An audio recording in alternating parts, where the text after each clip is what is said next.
Makatao pa kaya 'tong wala na ngang ibinigay, gusto pang tanggalan ng bahay ang mga magulang nagbigay sa kanyang buhay? Ako po ang inyong lingkod, tagapanood TV. Isang mabiyaya at masaganang araw po sa ating lahat. Welcome back po dito sa ating YouTube channel at Facebook page. Ngayong araw po ang ating gagawan ng reaction video. Bibigyan ng komento, reaksyon, opinion ay ang balitang ina ni Carlos Yulo inamin na ang dahilan kung bakit ibinenta na ang bahay sa Cavite. At ito po'y galing sa channel ni Showbiz Trend Update. Nasa description po yung link na kanyang channel. Bisitahin po at pakisuportahan na rin. Kaya naman, wag na po nating patagalin to. Simulan na po natin ang ating reaction video sa araw na to, mga tagapanood. Let's do this! Welcome back sa aking channel. Ina ni two-time gold medalist Carlos Yulo na si Angelica Yulo inamin na ang totoong dahilan kung bakit napilitan na silang ibenta ang kanilang bahay sa subdivision sa Imus, Cavite. Naghihirap na nga ba ang pamilya Yulo? Panuurin at pakinggan ang buong detalye.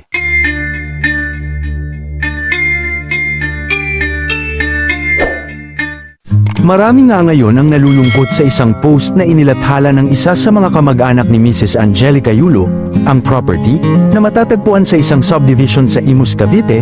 Ayon sa post at makikita sa mga larawan ay bukas na para sa lahat ang bahay ng pamilya Yulo na bilhin ang kanilang house and lot.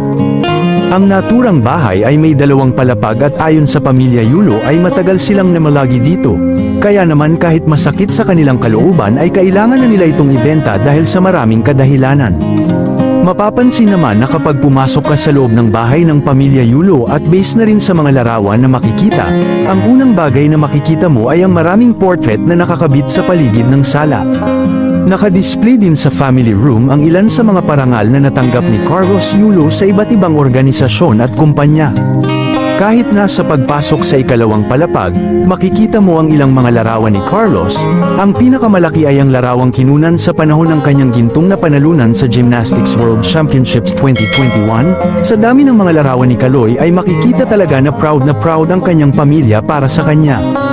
Sa kasamaang palad, matagal na palang hindi naasikaso ang bahay dahil mas gusto ng pamilya Yulo na tumira sa Leverisa Street sa Maynila.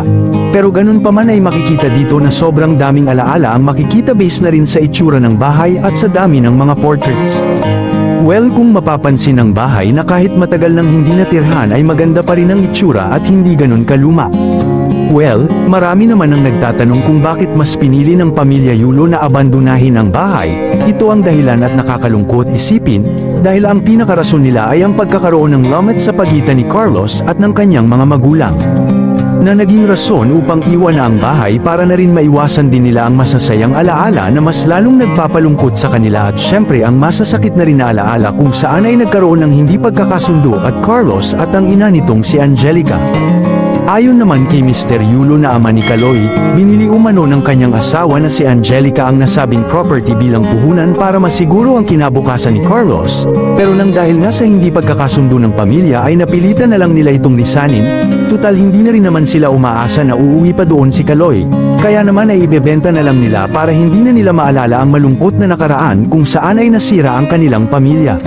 Tama po pala ang iniisip ko kanina, mga tagapanood, habang pinapanood ko tong video na to, no, na gusto talagang gawin ng mga magulang ni Carlos Yulo is umalis na lang doon sa bahay na yun. Kasi ang daming mga magagandang memories doon. Kung makikita nyo po kanina, di ba sa video, mga tagapanood, nakikita nyo po yung puro picture niya. Puro picture po. Halos lahat yung kay Carlos Yulo, yung mga nangyari po sa kanya sa pag-gymnast. Hanggang doon sa malaking picture na nanalo po siya ng gold, 'di ba? Nakita po natin, mga tagapanood, kung gaano pinahalagahan nung pamilya niya, lalo na yung nanay niya, tatay niya, 'di ba? Sa ginagawa po ni Carlos Yulo, yung buong suporta po, 'di ba?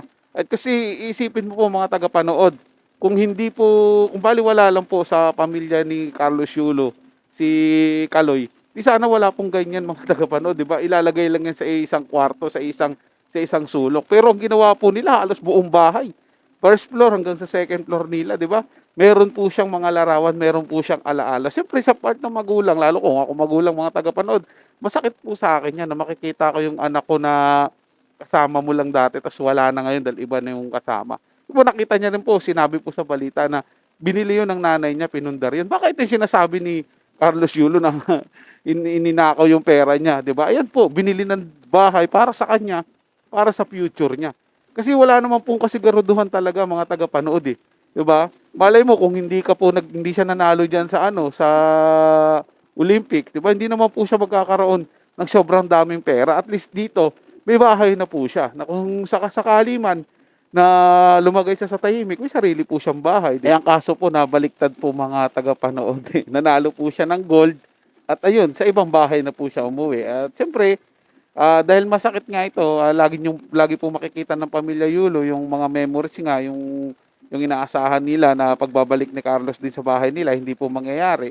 Kaya magmo-move on na lang po sila mga tagapanood. Sa akin, pabor po ako sa ginawa ng pamilya ni Carlos Yulo para makamove on po sila at malimutan na po yung mga nangyari doon, masakit at masayang nangyari doon sa bahay nila para magsimula po sila ng panibagong buhay na wala po si Carlos Yulo. Pero naniniwala po ako na nag-iintay lang tong pamilya na to at saka sakaling bumalik si Carlos Yulo, eh bukas palad po nilang tatanggapin po ulit ito. At yun po yung talagang hinihiling ko rin at inaasahan. Sana po mangyari yung panahon na yon na ma-realize ni Carlos Yulo kung gaano po kahalaga ang isang pamilya.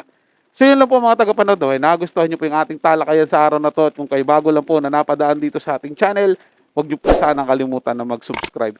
Hit nyo na rin po notification bell para lagi po kayong updated sa mga bago pang video na ating ilalabas. Share, like, and comment din po kayo mga tagapanood. Atin yung babasahin at pupusuan. So hanggang sa muli po, ito yung Tagapanood TV. Komento at opinion lamang. Wala pong personalan. Paalam po at mabuhay po kayong lahat.